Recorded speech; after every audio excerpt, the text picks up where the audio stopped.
ভিতরে ক্রোম ব্রাউজারে আসার পর সার্চ বারে সার্চ করবেন ফ্রি ব্যাকগ্রাউন্ড রিমুভার। আমার অটোমেটিক আসছে। আপনারা সর্বপ্রথম যে অপশনটা দেখতে পাবেন এখানে ক্লিক করবেন। এখানে ক্লিক করার সাথে সাথে এরকম একটা ইন্টারফেস চলে আসবে, আপলোড ইমেজ ফ্রি। আপনি আপলোড ইমেজে ক্লিক করবেন। এখান থেকে আপনি দেখতে পারবেন আপনার যত ফটো আছে ফোনে, এই ফটোগুলো এখানে শো করবে। তো আপনি যেই ফটোটার ব্যাকগ্রাউন্ড রিমুভ করতে চাচ্ছেন ওই ফটোটা এখানে দিয়ে দেবেন। আমি এই ফটোটা এখানে আপলোড করে দিলাম। এটা কিন্তু অটোমেটিক আপনার ব্যাকগ্রাউন্ড রিমুভ হয়ে যাবে। অবশ্যই ইন্টারনেট কানেকশন অন থাকতে হবে। এটা কিন্তু অটোমেটিক ব্যাকগ্রাউন্ড রিমুভ হয়ে গেছে। এখন আপনি চাইলে এই ফটোটা ডাউনলোড দিতে পারবেন। ডাউনলোড দেওয়ার জন্য একবারে বাম পাশে কর্নারে ডাউনলোড নামের একটা অপশন দেখতে পাবেন, এখানে আপনারা ক্লিক করবেন। তারপরে উপরে ফ্রি নামের একটা অপশন আছে, এখানে ক্লিক করবেন। তাহলে আপনার এই যে আমার ডাউনলোড হয়ে গেছে, আপনি দেখতে পাবেন এখানে কিন্তু আমার ফটোটি ডাউনলোড হয়ে গেছে। এখন যদি আপনি চান এটা দিয়ে কোনো থাম্বনেল বানাবেন বা কোনো ব্যানার বানাবেন বা পিছনে অন্য কোনো ব্যাকগ্রাউন্ড সিলেক্ট করবেন, তো সেটা আপনি করতে পারবেন খুব ইজিভাবে। তো আমরা যেহেতু এই ফটোটা দিয়ে একটা ইউটিউব চ্যানেল থাম্বনেল তৈরি করব, তো সেই ক্ষেত্রে আমরা চলে যাব পিক্সেল অ্যাপ যে অ্যাপ্লিকেশনটি আছে ওই পিক্সেল অ্যাপ অ্যাপ্লিকেশনের ভিতরে। তো তার জন্য হোম বাটনে ক্লিক করে আমরা ওই অ্যাপটা খুঁজে বের করব।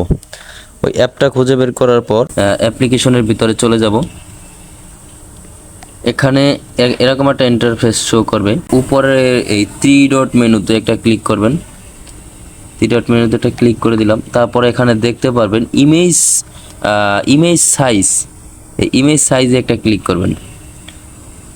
এই যে ইমেজ সাইজে একটা ক্লিক করবেন। ইমেজ সাইজে একটা ক্লিক করলে এখান থেকে আপনি সাইজটা কনফার্ম করতে পারবেন। তো এখানে যদি আপনি কাস্টমসে ক্লিক করেন, তারপর দেখতে পারবেন ইউটিউব ব্যানার নামের একটা অপশন আছে। এখানে আপনি ইউটিউব ব্যানারে ক্লিক করবেন। তো আমি যেহেতু ইউটিউব চ্যানেল ব্যানার বানাবো, তো সেক্ষেত্রে আমি এই ইউটিউব চ্যানেল ব্যানারে ক্লিক করব। তারপর ওকে বাটনে ক্লিক করব। দেখতে পাচ্ছেন যে আমার কিন্তু সাইজটা সিলেক্ট হয়ে গেছে। এরপর আপনি এখানে টেক্সট নাও নামের একটা লেখা দেখতে পাবেন। এই টেক্সট নাও এটা ডিলিট করে দেবেন আপাতত। উপরে ডিলিট নাও বাটন আছে একটা, ডিলিট নাওতে ক্লিক করে ডিলিট করে দিবেন।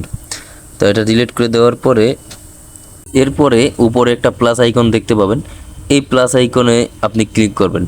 প্লাস আইকনে যদি আপনি ক্লিক করেন তাহলে কি হবে, ভিতরে যত গ্যালারির যত ফটোগুলো আছে ফটোগুলো আপনি এখানে অ্যাড করতে পারবেন। তো সর্বপ্রথম আমি গ্যালারির একটা ফটো যেটা আমি ব্যাকগ্রাউন্ড রিমুভ করছিলাম ওই ফটোটা সিলেক্ট করে দিব। আমি এই ফটোটা এখানে সিলেক্ট করে দিলাম। এরপরে এখানে টিক মার্ক দেখতে পাবেন একটা, টিক মার্কে ক্লিক করবেন। তো আমি একটা বসিয়ে দিলাম। বসিয়ে দেওয়ার পর একটু ছোট করে নিই। বসিয়ে দেওয়ার পরে আপনি কি করবেন, আবারও ওই প্লাস আইকনে ক্লিক করবেন। আমি আবারও প্লাস আইকনে ক্লিক করে দিচ্ছি। ক্লিক করে দেওয়ার পর আবার ফ্রম গ্যালারিতে যাওয়ার পরে এই যে পিছনের ব্যাকগ্রাউন্ডটা এটা আগে থেকেই গ্যালারিতে ডাউনলোড করে রাখতে হবে। এই গ্যালারিতে ডাউনলোড করে রাখার পর আমি এটা দিয়ে দিলাম গ্রিন কালার। এই ব্যাকগ্রাউন্ডটা আমি সিলেক্ট করে দিলাম, আবার টিকমার্ক দিয়ে দিলাম। এরপর এটা টেনে একটু বড় করে দেব। তারপরে এই যে পেন্সিল আইকন দেখতে পাচ্ছেন উপরে, এই পেন্সিল আইকনে ক্লিক করতে হবে। পেন্সিল আইকনে ক্লিক করলে নিচে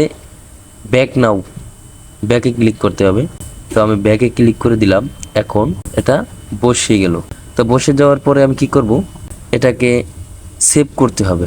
তো আমি উপরে এই অপশনটায় ক্লিক করব, তাহলে নিচে সেভ বাটন আসবে। এই সেভ বাটনে আমি ক্লিক করলে এটা গ্যালারিতে সেভ হয়ে যাবে। তো দেখতেই পাচ্ছেন আমি কিভাবে সেভ করলাম, আপনারা এভাবেই সেভ করবেন। এখন আমি দেখব আমার গ্যালারিতে এই ফটোটা সেভ হচ্ছে কিনা। এই যে দেখেন, এই ফটোটা আমি এতক্ষণ এডিট করছিলাম। তো সর্বশেষে আমার ফটোটা গ্যালারিতে চলে এসেছে। এই চ্যানেলটি যদি আপনাদের ভালো লাগে তাহলে অবশ্যই লাইক করবেন, কমেন্ট করে পাশে থাকবেন, যাতে আমি এই ধরনের ইন্টারেস্টিং ভিডিও আরও তৈরি করতে পারি। সবাই ভালো থাকবেন। আল্লাহ হাফেজ।